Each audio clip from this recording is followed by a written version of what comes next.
d'avoir répondu à notre invitation et nous sommes ravis de vous recevoir ici dans ce bel hôtel Hayat afin de vous présenter la 34e édition du Festival international des Jeux. Alors je vais commencer par les remerciements. Déjà, merci aux médias, à la presse d'être présente. Merci à notre agence de presse révolutionnaire. Merci aux membres du jury qui interviendront lors de cette présentation. Merci aux Space Cowboys, nos partenaires Yellow, l'équipe de Trick Track et puis bien entendu à l'équipe du Festival des Jeux qui interviendra tout à l'heure et notamment à Cynthia Ribérac, commissaire générale du Festival des Jeux. Le Festival des Jeux de Cannes est un événement Ville de Cannes qui est produit et réalisé par le Palais des Festivals et des Congrès.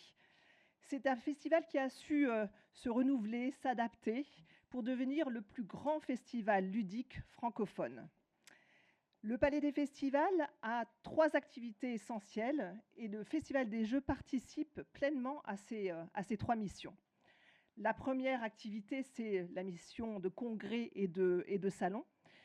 Le Festival des Jeux, c'est bien entendu un salon B2B, mais il a développé depuis des années le salon B2C également depuis 2016.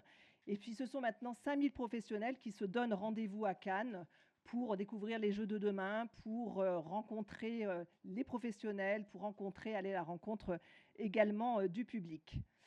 Autre activité du Palais des Festivals, c'est l'activité tourisme de loisirs. Et là, pareillement, le Festival des Jeux remplit sa mission puisqu'il participe à l'attractivité de Cannes, puisque ce festival est positionné pendant les vacances de février.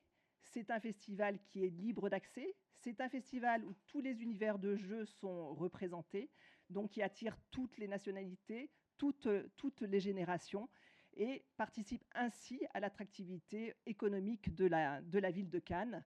Ce sont 25 000 nuitées qui sont générées par le festival et des retombées économiques également très importantes pour les socio-professionnels. Autre volet du Festival des Jeux, c'est bien entendu le volet culturel. C'est vrai que le Palais des Festivals et la direction de l'événementiel culturel, j'ai le plaisir de diriger, défend le jeu comme objet culturel, et ce depuis des années, et a mis en place d'ailleurs pendant le festival des conférences autour de cette thématique. Le festival s'inscrit également dans l'économie créative, qui est le développement de l'économie créative qui est souhaité par le maire de Cannes, grâce au Protolab. Maëlle Johnson, qui gère le Protolab, pourra vous en dire quelques mots après la conférence de presse. Nous avons bien entendu les nuits du off et le label Asdor, dont les nominés vous seront dévoilés tout à l'heure. Mais je ne vais pas parler plus longtemps. Maintenant, je vais laisser la parole à Cynthia Ribérac. Cynthia Ribérac, elle a à peu près l'âge du festival. Elle prend la relève de Nadine Seul, que vous connaissiez tous. Et puis, elle va vous présenter cette 34e édition du festival. Merci.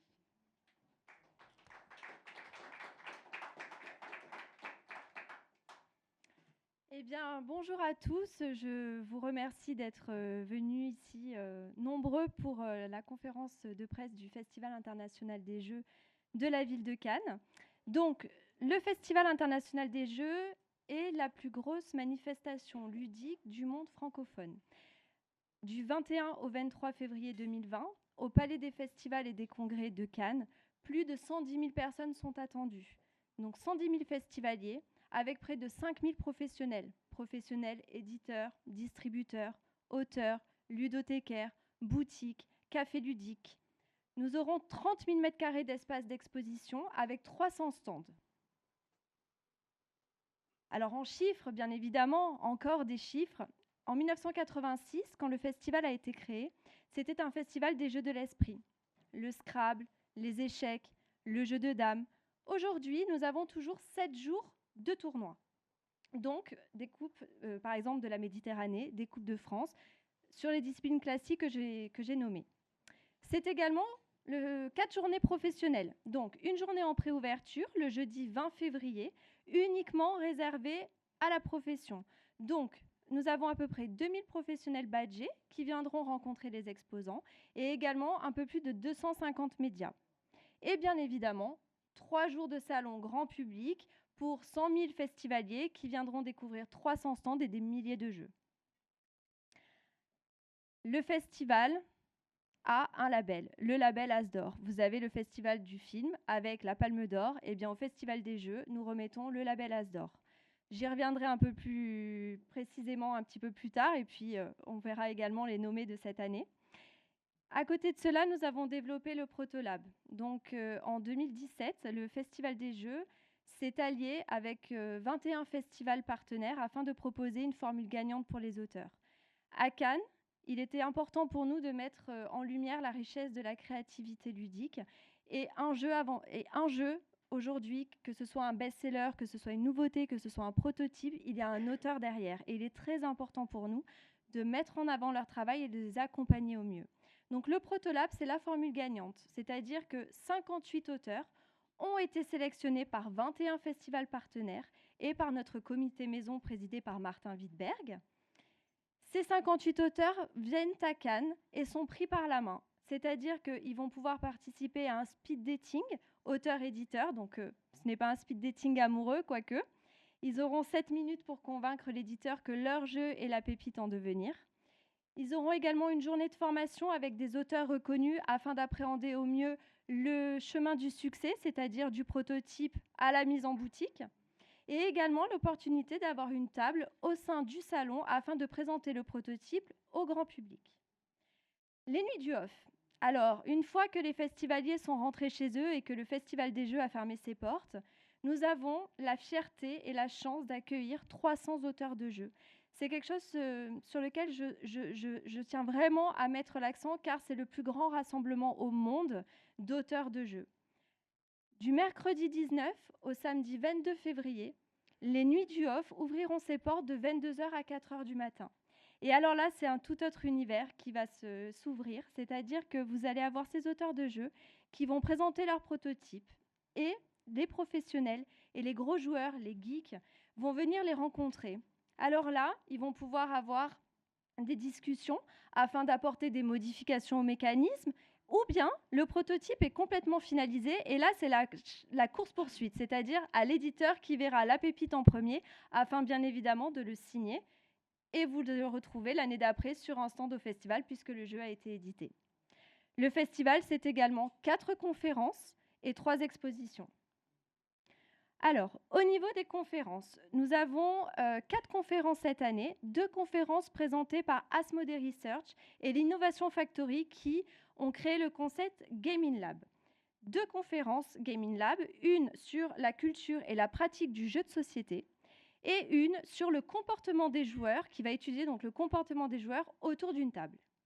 2 autres conférences, la première qui est organisée avec Martin Wittberg, qui est donc l'auteur du blog Un monde de jeux, qui parlera de l'émergence du jeu de société sur le réseau social YouTube. Et nous aurons également une conférence qui parlera d'un nouveau genre ludique qui fonctionne très très bien, c'est donc une tendance, les jeux d'enquête avec Forge Next. Au niveau des expositions, 3 expositions se tiendront sur les 30 000 m² du Palais des Festivalités et Congrès. Une exposition sur Unlock. Alors Unlock, s'il y en a encore qui ne connaissent pas ce jeu à succès, c'est un escape room que vous jouez autour d'une table. C'est une success story, c'est plus d'1,2 million exemplaires vendus depuis 2017. Et donc nous avons eu à cœur, sachant que ce jeu a remporté l'As d'Or à Cannes, nous avons eu à cœur en fait de mettre en avant Unlock autour de Making of. Et puis depuis 2017, c'est un jeu qui a le vent en poupe et qui compte plus de 7 extensions. Et donc il sera possible également de jouer à ce jeu. Ensuite, une exposition qui est proposée par l'association Envie en jeu autour du boom des jeux coopératifs. Alors les jeux coopératifs, effectivement, c'est une grande tendance puisqu'aujourd'hui, on remarque que les gens ne jouent plus contre quelqu'un, mais tout le monde joue ensemble. Alors effectivement, l'objectif, c'est toujours mieux de gagner ensemble plutôt que de perdre, mais tout le monde est dans le même bateau. C'est une exposition très enrichissante que je vous invite à venir découvrir. Et puis, une exposition sur l'histoire du label As d'Or, qui a donc été créé à Cannes en 1986, donc 34 ans d'As d'Or, 34 ans de success story, avec le concours de Martin Wittberg qui mettra donc cette exposition en lumière.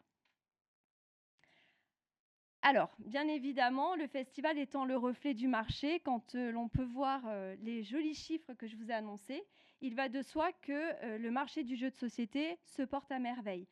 L'année 2019 a clôturé les mêmes chiffres qu'en 2018 sur le segment du marché jeux et jouets, à savoir 2,5 milliards d'euros selon les sources NPD Group, et 412 millions d'euros pour le segment jeux de société, soit plus de 10% qu'en 2018. Alors, au-delà de la créativité des auteurs, bien évidemment, nous avons énormément de boutiques ludiques. Nous avons le réseau des cafés ludiques avec des cafés ludiques, des bars à jeux, plus de 2000 ludothèques en France. Donc, tout ce beau monde joue son jeu et permet que le segment du jeu de société soit en plein essor. Et également, pour la première fois, le Palais des Festivals et des Congrès a commandé une enquête IFOP à Noël afin de savoir un petit peu quels étaient le ressenti des adultes vis-à-vis du jeu de société. Parce que nous, bien sûr, on le sait, on organise la plus grande manifestation des jeux en France. On sait qu'à Cannes, nous avons des enfants puisqu'une partie de notre salon leur est réservée. Mais on sait surtout que le cœur de cible, ce sont les adultes. Et il était temps de pouvoir le montrer à tous. Et donc, l'enquête a révélé que 6 Français sur 10 voulaient se voir offrir un jeu à Noël. Et 7 Français sur 10 âgés entre 18 et 35 ans. Donc le jeu, ce n'est pas que pour les enfants, c'est vraiment pour tous. Et bien évidemment, au Festival des Jeux, donc 30 000 m² d'espace d'exposition, 300 stands, et toutes les stars du jeu sont à Cannes. Les stars de toujours, avec les grands classiques, le Scrabble, les échecs, le jeu de dames. Les stars d'aujourd'hui, nous avons la chance aujourd'hui à Cannes d'accueillir les acteurs, on va dire, les acteurs les plus importants du marché. Alors, pour nommer les plus connus, Asmodée, Yellow, Ravensburger, Goliath, Gigamic, Repoprod, j'en passe et des meilleurs. Nous avons également des éditeurs aussi émergents qui sont présents à Cannes et des auteurs qui ont fait le choix de l'auto-édition et qui auront un petit stand et donc vous pourrez tester leur jeu. Et encore une fois, les stars de demain, puisque comme nous avons pu le voir, le Protolab, les Nuits du Off, les prototypes seront présents à Cannes. C'est un festival qui est au marché du jeu. La profession aujourd'hui s'organise et se réunit à Cannes. Depuis 2016, nous avons ouvert un volet B2B. Et de ce fait, donc, vous allez avoir la profession qui va être présente à Cannes en moyenne pendant 3 jours et demi, 4 jours. En tout cas, nous ouvrons le festival pendant 4 jours pour la profession, avec une journée dédiée le jeudi, 30 000 m² de stands réservés à la profession.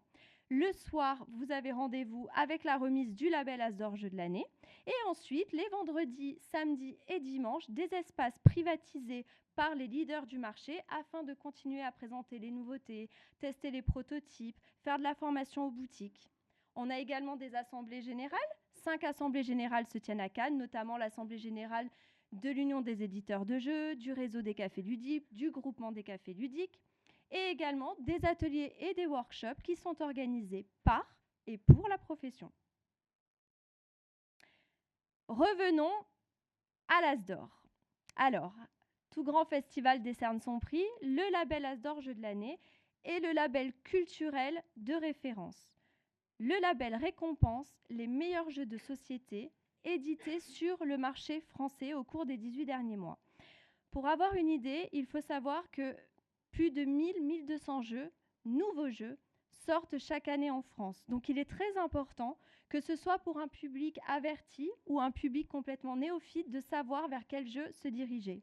Et nous avons fait appel à un jury de 9 experts, joueurs passionnés, professionnels du monde du jeu, qui a travaillé, alors là c'est dément parce qu'on joue mais on travaille, ils ont travaillé plus de 2400 heures, 3200 parties jouées pour trouver, ils ont cherché et ils ont trouvé les 12 nommés 2020 dans 3 catégories.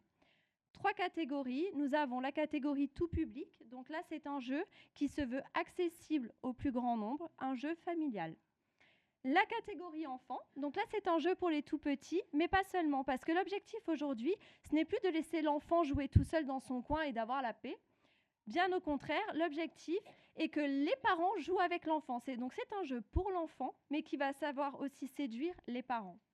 Et nous aurons également la catégorie expert. Bon, là, tout est dit. Joueurs avertis, les joueurs velus qui adorent lire des règles pendant 30 minutes, 45 minutes et être autour de la table pendant plus de 2 heures. Je vais donc appeler Patrice Boulet. Patrice Boulet est le gérant de la société Yellow, qui est éditeur et distributeur, et qui a gagné l'As d'or expert en 2019 avec le jeu Détective. Et je sais que Patrick a beaucoup de choses à dire sur le label et sur le Festival des Jeux.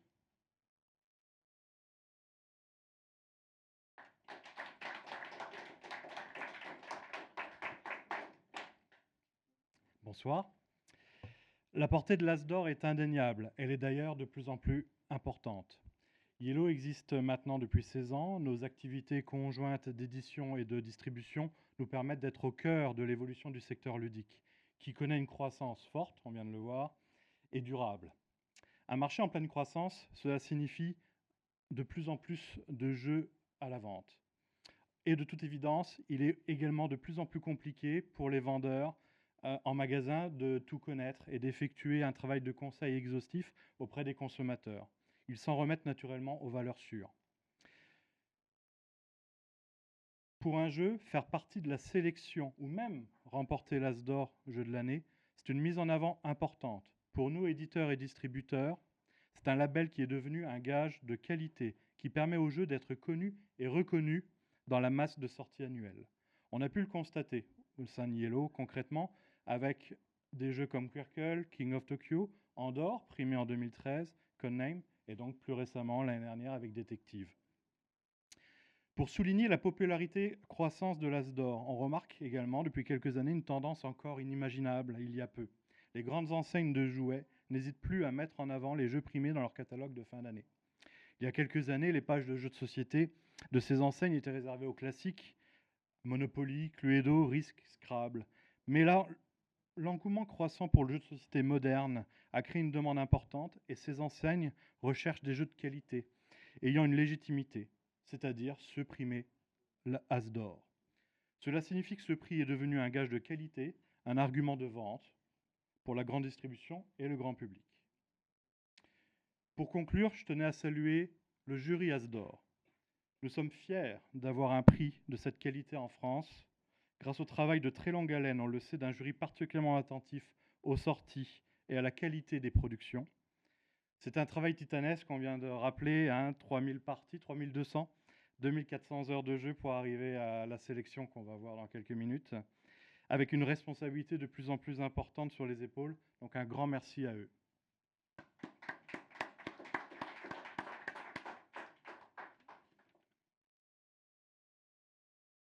Merci Patrice. Alors maintenant, je vais faire appel à,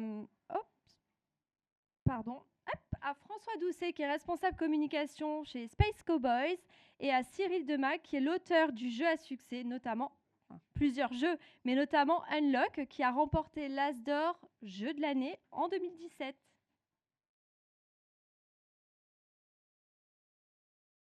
Bonsoir. Tu me mets à gauche, comme tu préfères. Bonjour à tous, merci de nous avoir invités. On est ravis de pouvoir s'exprimer au sujet de l'As d'or. Je vais peut-être laisser la parole à Cyril pour parler d'Unlock initialement, juste très rapidement, même si on a eu déjà une petite présentation du jeu, juste pour qu'on explique un tout petit peu de quoi il s'agit. Oui, alors Unlock, en deux mots, c'est un jeu d'escape room. Donc, vous connaissez probablement les escape rooms qui sont un petit phénomène de société. L'idée d'Unlock, c'est de jouer à peu près une escape room avec les mêmes codes, en tout cas une escape room, avec des cartes, avec ses amis autour d'une table. Donc on est dans la filière des jeux coopératifs dont parlait Cynthia. Et le but du jeu, c'est, au lieu de sortir de la pièce, c'est de sortir du paquet de cartes en 60 minutes. Donc un petit peu comme une escape room, sauf qu'on ne vous enferme pas. Merci, bonne présentation, je pense. Donc, comme Cynthia l'a dit, c'est une success story. Alors, bon, je pourrais continuer avec les chiffres, effectivement, on en a des très bien sur l'international, sur plein de choses. Mais en fait, je vais juste prendre un petit peu le contre-pied. Quand Unlock est sorti, donc c'était en 2017, en février 2017, il se trouve que je ne peux pas vous dire s'il a mieux marché à cause du label As d'or ou pas, parce qu'en fait, quand il est sorti, il était nominé. Donc ça, c'était déjà une très bonne nouvelle. Et il est sorti quelques jours, ou quelques semaines même, avant sa victoire au label As d'or. Et pour nous, ça a été très important, même si je ne peux pas vous dire s'il y a eu un avant, un après au niveau des ventes, tout simplement parce qu'on s'est posé de très sérieuses questions au moment de sortir Unlock. Parce que le point commun de tous les jeux classiques, tous ceux qu'on connaît, mais même de tous les jeux qui marchent depuis des années, c'est une petite qualité qui s'appelle la rejouabilité. C'est-à-dire que On juge un jeu en fonction du nombre de parties qu'on va pouvoir faire avec. Parce que c'est pas terrible d'avoir un jeu qui prend la poussière sur une étagère, bon, c'est souvent le cas, mais quand il est bon, en général, il ressort parce qu'on a envie d'y rejouer. D'ailleurs, nous, Space Cowboys, le premier jeu qu'on a sorti en 2014, donc Splendor, était connu pour être, c'était même son slogan, un jeu très addictif. C'est-à-dire que quand vous aviez fini une partie Splendor, vous aviez envie d'en refaire une. Donc on s'est posé de très sérieuses questions sur le fait que Unlock, donc ceci par exemple, c'est une aventure dont nous allons parler un petit peu plus tard. On ne peut y jouer qu'une fois. Exactement. C'est-à-dire que comme une escape room, vous rentrez dedans, vous en sortez, et après, c'est terminé. Donc c'est un jeu, soyons péjoratifs, jetable. En 2017, éphémère. C'est plus joli, mais enfin, les gens nous ont dit, mais votre jeu, il est jetable. Donc quand on a essayé le jeu pendant toute l'année 2016, qu'on a fait essayer les gens, etc., tout le monde nous disait, c'est une super expérience, mais je ne peux pas rejouer, au fait. Donc c'est quand même un problème. Donc on se posait cette question, et toute la préparation, toute la communication qu'on a fait auprès de notre distributeur, mais aussi des boutiques, etc., c'était pour effectivement préparer les gens à ces interrogations. C'est-à-dire que les clients allaient leur dire, mais je ne peux pas y rejouer à ce jeu. Et puis, il y a eu l'As d'or, jeu de l'année. Et là, on s'est dit, en fait, ça veut dire qu'un groupe de personnes qui a joué à des kilos de jeux pendant la période qui a précédé, qui a essayé tout ce que le marché propose de mieux, finalement, que ce soit dans les experts, dans les jeux normaux, famille, etc., ils ont joué à Unlock et ils ont dit à tout le monde, par la remise du prix, ceci est l'expérience ludique de l'année. C'est-à-dire que si vous y jouez, vous aurez un ressenti qui va faire que vous ne vous poserez pas la question de « oui, mais je peux y jouer qu'une fois ». Parce que juste, ça va être super. Et pour nous, ça a été un réel soulagement. D'ailleurs, le lendemain de la en fait, on avait plein de gens sur notre stand qui voulaient absolument jouer à Unlock, qui ne comprenaient pas exactement ce que c'était. Et d'un seul coup, toutes les interrogations qu'on avait là-dessus ont été enlevées grâce à cette légitimité que nous a donné le label. Donc, quelque part, pour nous, au-delà des chiffres, au-delà de l'aspect succès qui est indéniable d'Unlock, ce qui a été très important, c'est qu'un groupe de personnes expertes du jeu et qui sont capables de dire oui, ce jeu est la meilleure expérience de l'année, a désigné un jeu jetable ou éphémère, si vous préférez. J'ajouterais que ça nous a fait également découvrir que, parce qu'on ignorait complètement, Unlock était une expérience pour nous et un risque, et on ignorait complètement quelle cible pouvait avoir le jeu. Enfin, même si on ne parle pas de marketing, de cible, on fait des jeux et on fait d'abord des jeux qui nous amusent, mais il s'est avéré que le lendemain, parmi les gens qui sont arrivés, il y a eu beaucoup de familles et donc beaucoup d'enfants. Et nous, on n'avait pas imaginé que des enfants puissent jouer éventuellement à Unlock. On s'était dit, bon, peut-être, on verra, etc. Mais le label a permis que des gens viennent en famille, et donc les parents, les enfants qui jouent ensemble, et les parents, même si ce sont des énigmes, qui ont parfois besoin des enfants parce que les enfants ont un sens de l'observation généralement beaucoup plus développé, ou parfois peuvent faire des réflexions qui sont frappées au coin du bon sens, alors que les parents cherchent ailleurs. Donc en fait, on a découvert aussi que c'était un jeu familial par la même occasion, ce qui explique un peu le succès par la suite, c'est que voilà, par le bouche à oreille, etc. Donc gagner ce prix nous a fait pas mal de bien. C'est indéniable. Donc pour la légitimité que le label nous a donnée, en fait, finalement, ça a été quelque chose d'indispensable à Unlock. Et même si, effectivement, le jeu a toujours eu sa petite vignette As d'or, on est quand même très content du message qui a été envoyé par le jury au grand public. Voilà, merci beaucoup. Merci, messieurs.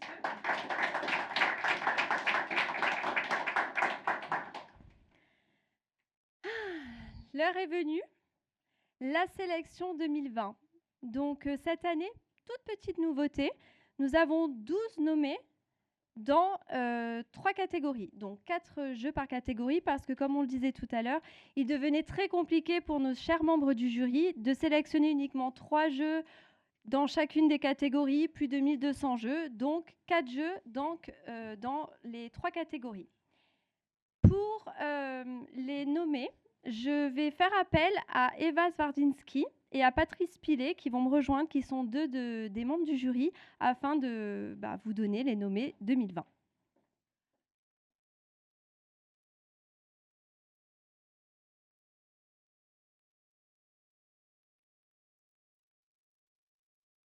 Les nominés. La petite. C'est toi qui le fais. D'accord. Alors, on va commencer par les enfants. Ah oui, pardon. C'est merveilleux. Voilà. On devait parler du jury. On devait parler du jury un petit peu avant. On s'est dit que voilà, on était tous les deux représentants d'un groupe plus large, voilà, de 9 personnes. On voulait les saluer aussi. Donc c'est 9 personnes qui sont, donc, comme on l'a dit tout à l'heure, aussi des professionnels du jeu, qui ont des parcours tous différents dans le jeu et qui ont des sensibilités différentes, des expériences différentes. Voilà. Et donc du coup, c'est vrai que ça a nourri nos échanges, ça a fait naître des débats et qui étaient très très riches. Et donc du coup, voilà, c'est une très belle expérience d'être membre du jury. Je confirme. Donc on va commencer par vous présenter du coup les jeux enfants. Alors les jeux enfants, on a essayé là aussi d'avoir une variété en fait. Les enfants, ça commence les tout petits, 3 ans, 4 ans, jusqu'à du 7-8 ans où on va sur des jeux en famille en fait. Et donc cette sélection ces nominés, ça montre un peu toute cette palette. Elle est large. Elle est large. On y va cette fois? Oui.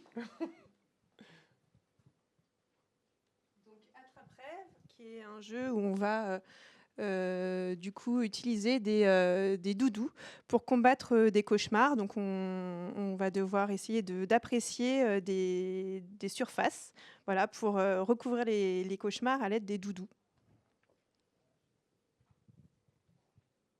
Alors la vallée des Vikings, là on passe à des plus grands en fait.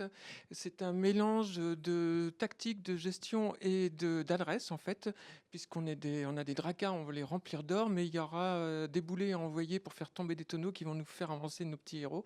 Et c'est ce mélange qui est intéressant. Roule à pic. Alors roule à pic, on va incarner un petit hérisson et c'est une course donc de hérissons. On va lancer notre petit hérisson sur des ressources qui vont nous permettre de nous orienter sur le parcours et essayer d'arriver en premier à l'arrivée. À essayer, comme tous. You You My Island, là, on est dans des plus grands, en fait. C'est un jeu coopératif. On est tous... Enfin, non. Il y a un joueur qui est masqué, qui va être guidé par les autres pour s'orienter à gauche, à droite, un peu plus loin, un peu plus près, pour lâcher de la nourriture, parce qu'il y a des animaux en détresse qu'il faut absolument nourrir par hélicoptère. Donc, une expérience enfant et famille.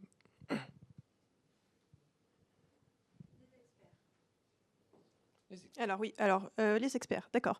Pour les experts, là encore une fois, on a essayé d'élargir la palette en fait pour un public assez large.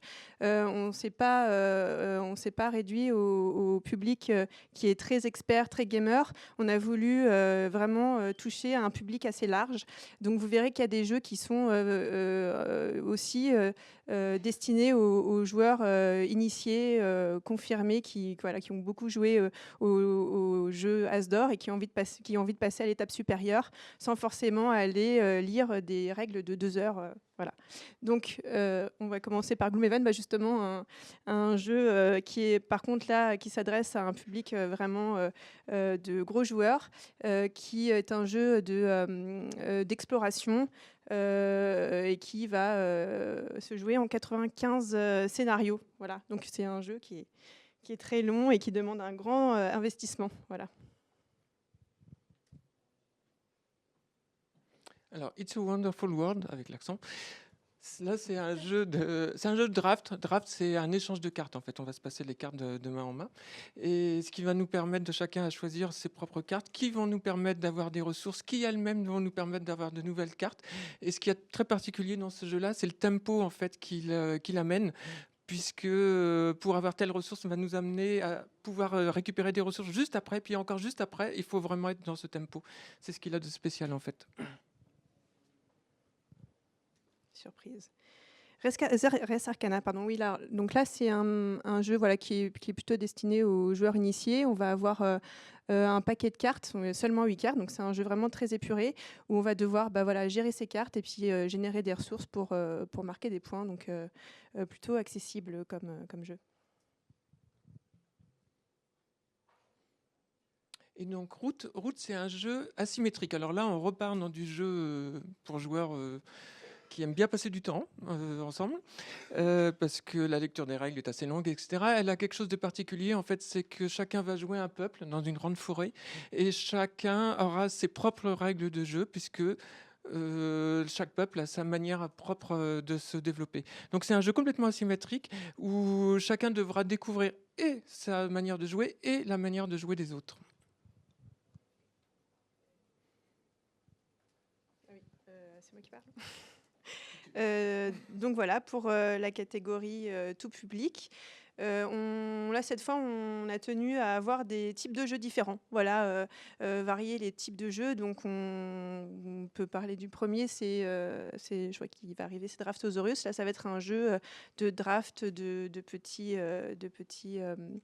dinosaures en bois qu'on va se passer et qu'on va essayer de placer le mieux possible sur son plateau pour essayer de marquer un maximum de points.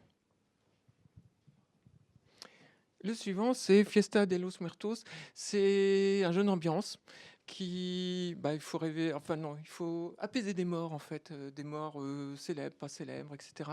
Mais tout est une histoire comme un téléphone arabe en fait, qui va se passer entre les gens et entre le point de départ et le point d'arrivée. Il faut arriver à retrouver de qui on parlait. Et là, c'est un peu le mystère. Mais ça crée une très jolie ambiance dans la discussion qui s'instaure. Et voilà, avec un matériel aussi assez bien vu, quoi. Little Town, donc, qui est un jeu plutôt de gestion qui va se passer en 4 tours, donc c'est vraiment très rapide. Et voilà, on va construire des bâtiments et en fait, c'est à la fois un jeu donc, de gestion, mais qui va être très, très profond. Voilà. Tu sais mieux vendre les jeux que moi, je crois. Et Oriflamme qui est sorti en fin d'année, c'est un jeu de cartes en fait. Chacun aura exactement les mêmes cartes au départ, pas tout à fait la même main. Et c'est comment avoir le plus de points, mais c'est ce qu'on peut mettre dans la catégorie des jeux de guessing. Jeu de guessing, c'est comment l'autre il va jouer. Je pense qu'il va jouer ça, donc moi je pense que je vais jouer ça. Mais du coup il va penser que je vais jouer ça, donc je rechange, etc. Le tout avec très très peu de cartes qui sont mises sur la table et qui vont avoir des effets de l'une à l'autre. Donc pour une partie rapide, mais une jolie expérience. Merci beaucoup.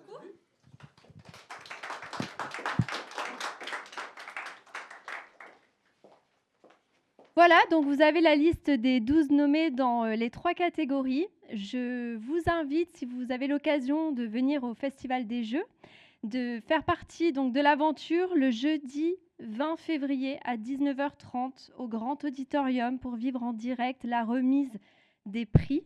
Ou bien vous pourrez suivre en direct sur Trick Track et Ludovox la remise des prix.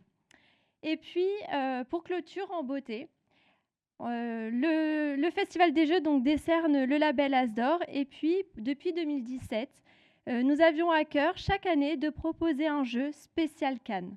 Alors, après le succès de Timeline, nous avons donc fait Timeline Cannes et Cinéma.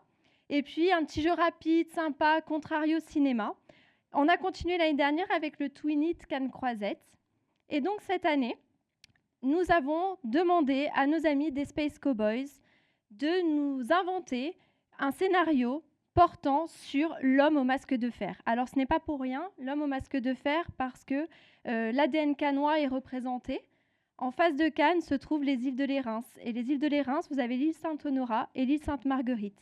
L'île Sainte-Marguerite, à l'époque, avait abrité la cellule de l'homme au masque de fer, qui se visite encore aujourd'hui au sein du musée de la mer. Et il était important pour nous de pouvoir jouer sur le fait qu'Unlock était une success story et, encore une fois, je le redis, primé Asdor à Cannes, et de mettre un petit peu de Cannes dans cette aventure. Et qui mieux que les auteurs du jeu pour en parler? Je vais demander donc à François Doucet et Mathieu Cassenin de bien vouloir me rejoindre.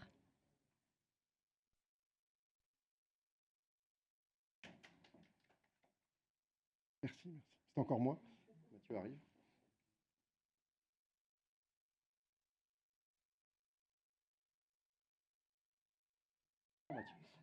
Donc, que dire sur Unlock le masque de fer qui n'a pas encore été dit?